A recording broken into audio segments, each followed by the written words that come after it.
आज के इस एक्सप्लेनर में हम रासायनिक अभिक्रियाओं की इस उलझी हुई भाषा को डिकोड करने वाले हैं, जो अक्सर बहुत मुश्किल लगती है। केमिस्ट्री का नाम सुनते ही कभी कभी दिमाग में एक मोटी नीरस सी किताब आ जाती है ना? लेकिन आज ऐसा बिल्कुल नहीं होगा। आज का हमारा लक्ष्य है केमिस्ट्री के बेसिक फंडे को एकदम मजेदार और आसान तरीके से समझना। हम देखेंगे कि हमारे आसपास की ये पूरी दुनिया माइक्रो लेवल पर, यानी बिल्कुल सूक्ष्म स्तर पर आखिर काम कैसे करती है। आगे बढ़ने से पहले मार्टिन एच फिशर के इस कमाल के कोट पर नजर डालते हैं। तथ्य विज्ञान नहीं है, ठीक वैसे ही जैसे शब्दकोश साहित्य नहीं है। ये बात एकदम पते की है।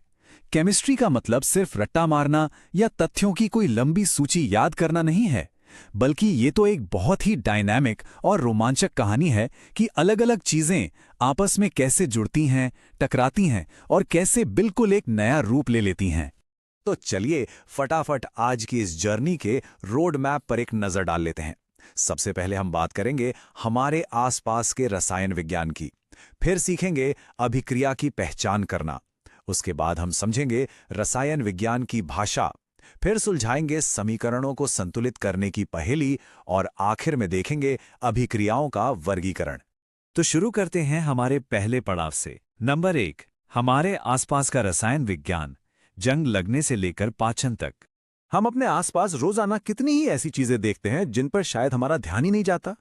गर्मियों में बाहर छूटा हुआ दूध खट्टा हो जाना, नमी में रखे लोहे के तवे पर जंग लग जाना, अंगूरों का फर्मेंटेशन, किचन में पकता हुआ खाना, शरीर के अंदर उसका पचना और यहां तक कि ली जाने वाली हर एक सांस। इन सब में एक बात बहुत कॉमन है। शुरुआत में जो चीज जैसी थी वो प्रोसेस खत्म होने के बाद पूरी तरह से बदल चुकी होती है। कुछ एकदम नया बन जाता है। अब चलते हैं दूसरे सेक्शन पर, रासायनिक अभिक्रिया की पहचान, कुछ अहम सुराग।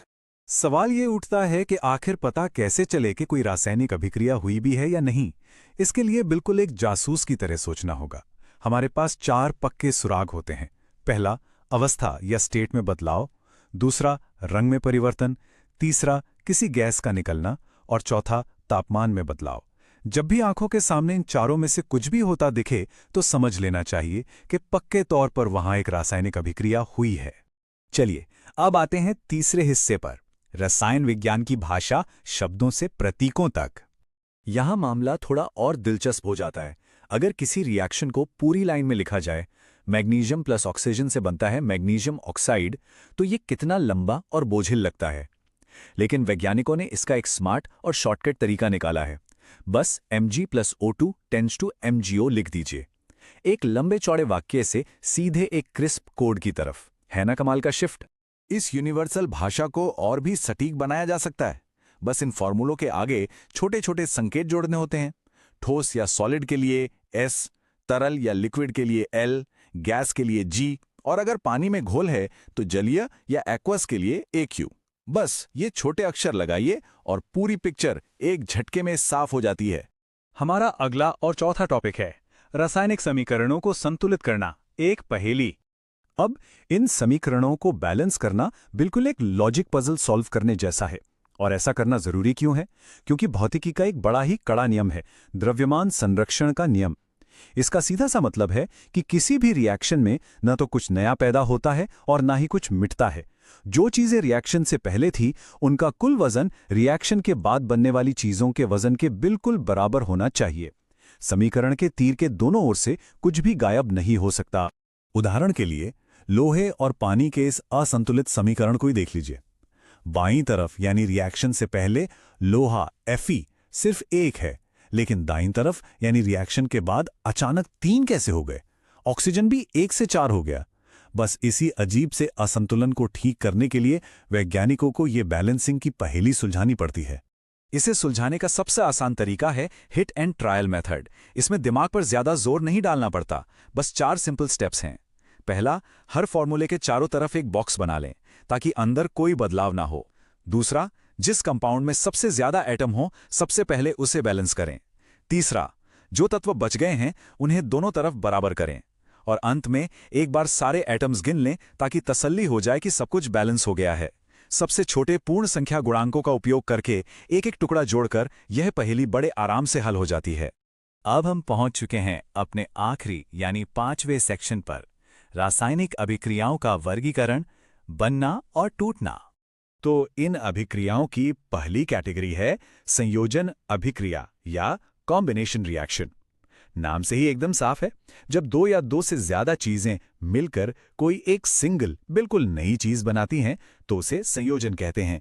जैसे कोयले का जलना या हाइड्रोजन और ऑक्सीजन का मिलकर पानी बनाना।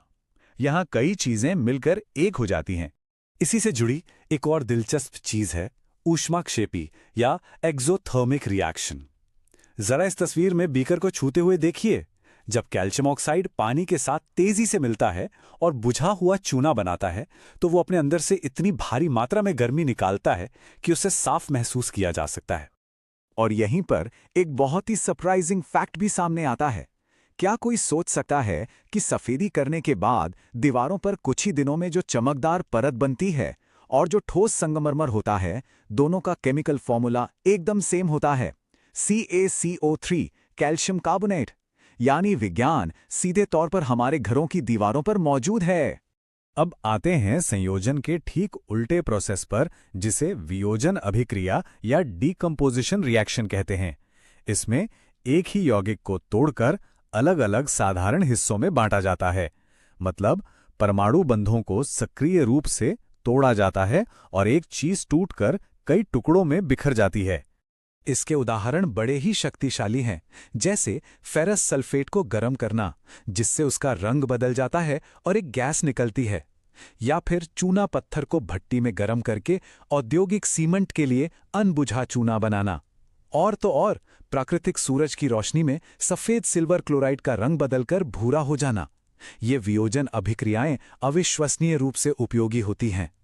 चलिए इस विज्ञान को एक बार फिर से अपनी रोजमर्रा की जिंदगी और शरीर से जोड़ते हैं। जो कार्बोहाइड्रेट खाया जाता है वो मानव पाचन के दौरान ग्लूकोज में टूटता है और फिर कोशिकाओं में ऑक्सीजन के साथ मिलता है। ये श्वसन की प्रक्रिया दरअसल एक धीमी ऊष्माक्षेपी अभिक्रिया ही है, जो शरीरों को जिंदा और ऊर्जावान बनाए रखती है। तो इस एक्सप्लेनर को खत्म करते हुए एक बहुत ही गहरे सवाल के साथ छोड़ जाते हैं। चूंकि मानव श्वसन ऑक्सीजन की मदद से ग्लूकोज को धीरे धीरे तोड़कर हमें ऊर्जा देता है, तो क्या ली जाने वाली हर सांस वास्तव में शरीर के अंदर सुलगती हुई एक छोटी और नियंत्रित आग ही है? जरा सोचिएगा। ये अंतिम विचार इस बात का एहसास कराता है कि सभी जीवित चीजों के अंदर कितने अद्भुत और अदृश्य रासायनिक इंजन लगातार चल रहे हैं।